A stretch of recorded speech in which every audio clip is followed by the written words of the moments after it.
सन्नाटा गांव की रात। सन्नाटा गांव, एक ऐसा गांव जहां रातें हमेशा खामोश रहती हैं। दिन में भले ही वहां की गलियों में हंसी खुशी और चहल पहल हो, लेकिन रात का वक्त एक अजीब सा डर लेकर आता है। इस गांव की एक कहावत मशहूर है, रात के बीच पहर अगर कोई अनजानी आवाज सुनाई दे तो उसे अनसुना कर दो, लेकिन कभी भी उस आवाज की ओर झांकने की भूल मत करना। विवेक और उसकी पत्नी मधु अपने 3 बच्चों के साथ इस गांव में एक शादी के समारोह के लिए आए थे। यह शादी उसके दूर के रिश्तेदार की थी, जो गांव के ही किसी पुराने घर में हो रही थी। तीनों बच्चे, सबसे बड़ी बेटी नीतिका और उसके 2 छोटे भाई अर्जुन और रोहन, शादी की तैयारियों में व्यस्त थे। नीतिका 18 साल की, बाकी दोनों से काफी समझदार थी।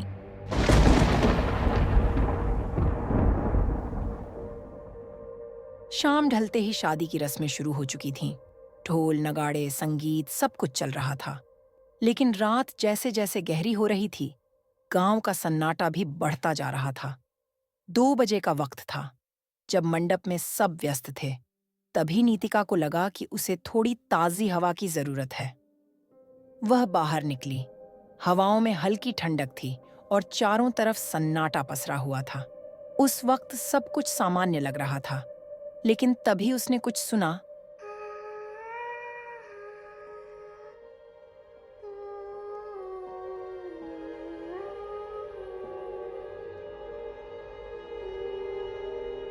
वह रुक गई।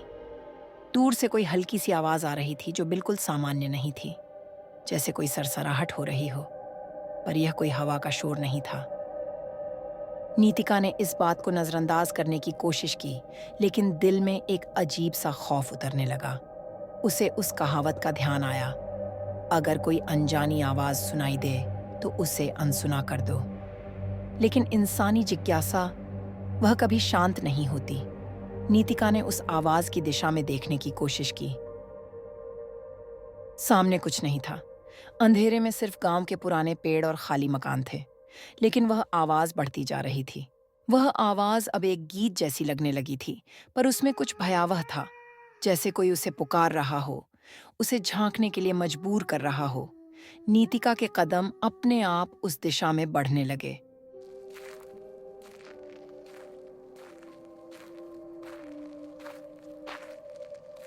नीतिका ने जब दरवाजे के पास झांका तो उसकी आंखें फटी की फटी रह गईं। वह जो देख रही थी वह इंसान नहीं था। एक परछाई, धुंधली मगर असली। उसकी आंखें गहरी लाल थीं और उसकी ओर देख रही थीं। उस परछाई ने एक कदम उसकी ओर बढ़ाया। नीतिका चाहती थी कि वह चीखे, दौड़े, पर वह एक जगह जमी हुई थी।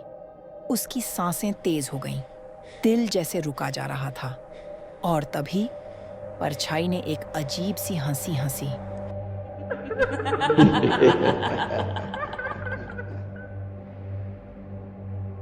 अचानक नीतिका की आंखों के सामने अंधेरा छा गया। वह वहीं जमीन पर गिर गई। अंदर शादी का माहौल चल रहा था। कोई नहीं जानता था कि बाहर क्या हो रहा है। सुबह जब सबने देखा कि नीतिका वहां बेहोश पड़ी है, तब सब हैरान रह गए। वह उठी, मगर उसके चेहरे पर वो मासूमियत नहीं थी जो पहले थी। उसकी आंखें, वो अब पहले जैसी नहीं थीं। उसने कुछ नहीं कहा, बस खामोशी से अंदर चली गई। विवेक और मधु ने शादी की रस्में जल्दी जल्दी खत्म की और फिर विदाई लेकर सन्नाटा गांव को अलविदा कहा। वे नीतिका को साथ लेकर सुबह 11 बजे वहां से रवाना हो गए। रास्ते भर नीतिका चुपचाप थी। उसकी तबीयत ठीक नहीं लग रही थी। विवेक ने तय किया कि अगले दिन उसे डॉक्टर के पास ले जाएंगे। शाम के 7 बजे जब वे घर पहुंचे तो सभी लोग सफर की थकान से चूर थे। सबने सोने का फैसला किया और तय किया कि सुबह नीतिका को डॉक्टर के पास ले जाया जाएगा। लेकिन उस रात कुछ अजीब घटित हुआ। रात के बीच पहर अचानक नीतिका की आंखें खुलीं। उसकी आंखों में एक अजीब सी चमक थी। उसकी चाल जैसे किसी और के नियंत्रण में थी। वह बिस्तर से उठी और घर से बाहर निकल गई। उसे देख कोई यह नहीं कह सकता था कि वह होश में थी। उसके कदम उसे उसी गांव की ओर ले जा रहे थे जहां से वे लौटे थे।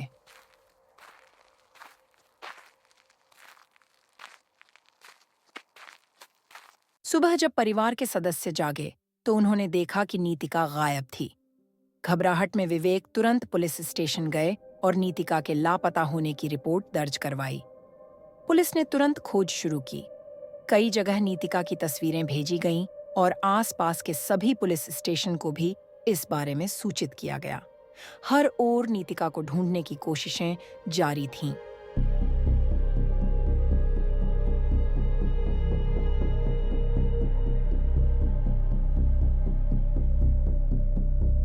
पुलिस नीतिका की तस्वीर लेकर लोगों से पूछताछ कर रही थी। एक एक से सवाल किए जा रहे थे, पर किसी को कोई सुराग नहीं मिला। तभी एक राहगीर की नजर पुलिस के हाथ में पकड़ी नीतिका की तस्वीर पर पड़ी। उसने तुरंत तस्वीर को पहचान लिया और पुलिस को बताया कि उसने नीतिका को देखा था। वह नंगे पैर थी, उसके पैरों से खून बह रहा था और वह सन्नाटा गांव की ओर बढ़ रही थी। यह सुनते ही पुलिस तुरंत हरकत में आई और उस रास्ते पर तेजी से बढ़ी जहां उस राहगीर ने नीतिका को आखिरी बार देखा था। कुछ देर बाद पुलिस ने देखा कि नीतिका उस सड़क पर लड़खड़ाते हुए चल रही थी। उसके पैरों से खून बह रहा था।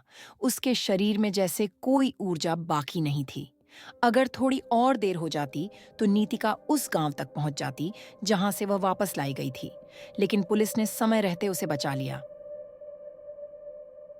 जब उन्होंने उसे अस्पताल पहुंचाया तो नीतिका ने अचानक इतनी जोर से चीख मारी कि सबके रोंगटे खड़े हो गए।